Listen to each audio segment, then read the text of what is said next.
Friday, May 14, 1948.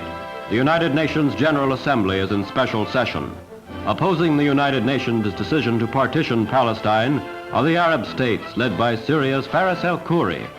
The Jewish representatives on the other side are waiting for their hour of destiny. The minutes of Britain's mandate are ticking to an end, but the 58 member nations are still deliberating over the future of the Holy Land. Here is Malek of Lebanon, who wants the United Nations to keep hands off. Cadogan of Great Britain and Trigvalee, there is no decision even as the deadline runs out. But in Tel Aviv, for the Jews of Palestine, it is a time for decision, a time to mold history for themselves. A new nation is being born. In the first Jewish city, Tel Aviv, their first Prime Minister, David Ben-Gurion, proclaims the independent Jewish state. British rule is at an end. The Jewish democratic state begins its new life in the ancient homeland of the Jews. This is what they have waited for. This is what they have prayed for. Israel, they have named their state, and the new citizens of Israel cheer the men who have signed the Jewish Declaration of Independence. They leave the hall, Ben-Gurion first. Then Golda Meir, woman member of the new Council of State, and Foreign Minister Moshe Chertok. To look on this scene of rejoicing, one might not guess. On the morrow, enemy bombs will begin to fall. Chaim Weizmann becomes Israel's first president. Minutes later, electrifying news. The United States recognizes the provisional government as the de facto authority of the new state of Israel.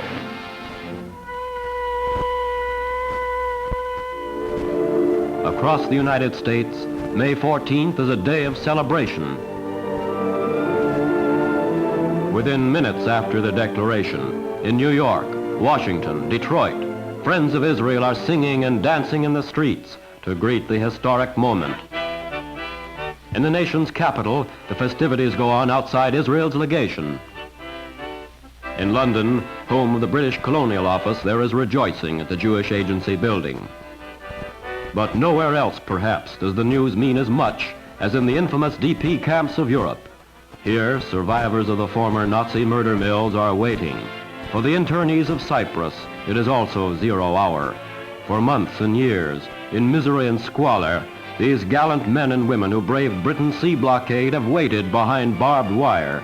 Now at least the very young and the very old may sail away. The last refugees to leave under the white paper quota system of the expiring British mandate head for the Holy Land.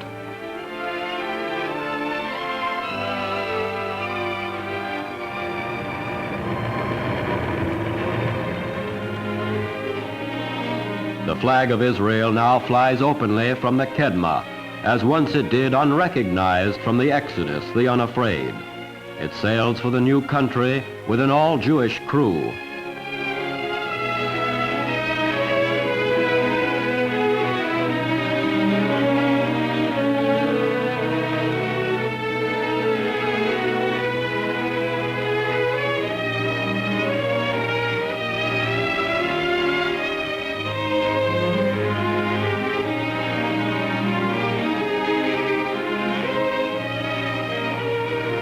Now, as the echoes of Ben-Gurion's voice ring out in the Tel Aviv square, other refugees from the DP camps of Europe return in triumph.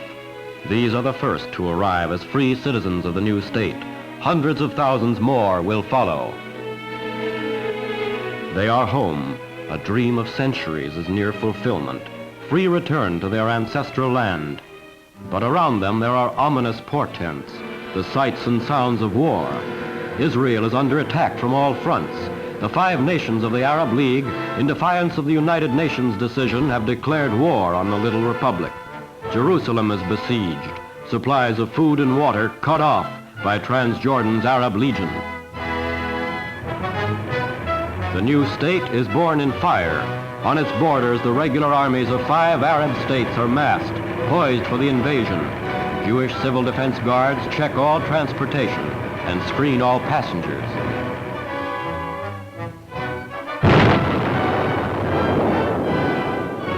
The heroic defenders of Jerusalem organized to meet the ever-growing threat to their city.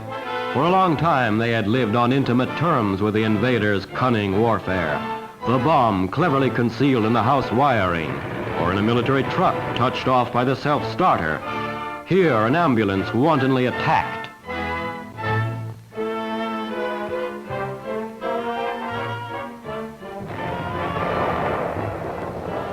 Many were the sacred scrolls rescued from burning synagogues.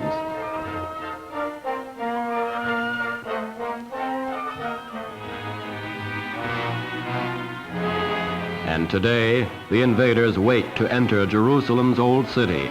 King Abdullah of Jordan and his British trained and equipped Arab legion. And at their head, Brigadier John Glubb. The war in this one small battle sector halts, while an Arab offers a child a plaything, a hand grenade. Inside these walls, a handful of 200 Haganah defenders fought against overwhelming odds. This was their corregidor, and still the fight goes on. British John Glubb, surnamed Pasha, self-appointed Arabian knight, enters the old city to survey his conquest.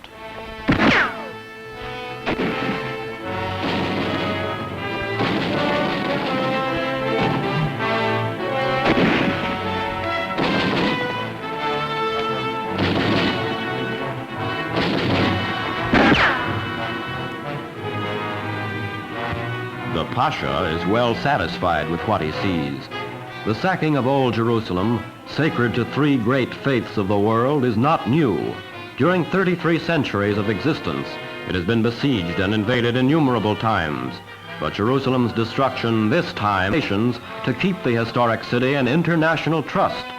The new modern city, with its 100,000 Jews, remains firmly in Jewish hands. The Pasha's minor victory will make good headlines in the capitals of the world. In another part of Palestine, an army is in training, the world's youngest, the Haganah. Yesterday, an underground striking force. Today, Israel's Army of Defense. Among them are the toughest fighters, the Palmach, the Israeli commandos.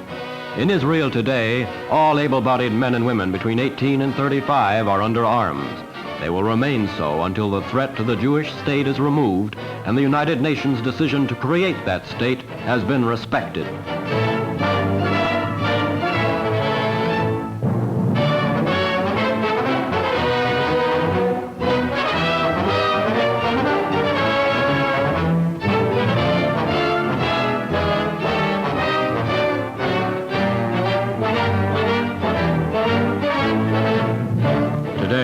Haganah, like the Maccabees of old, parades for the first time officially and in the open.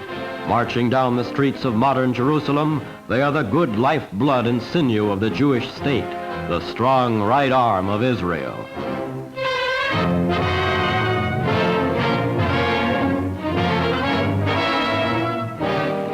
Surrounded by enemies, with her supply of arms cut off from almost every part of the world, Israel forges its own steel gauntlet for its strong right arm.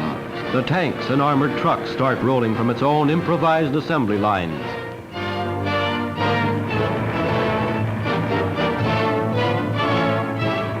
Even the buses must be armored in the armed camp that is Palestine. For these people live on a battlefield.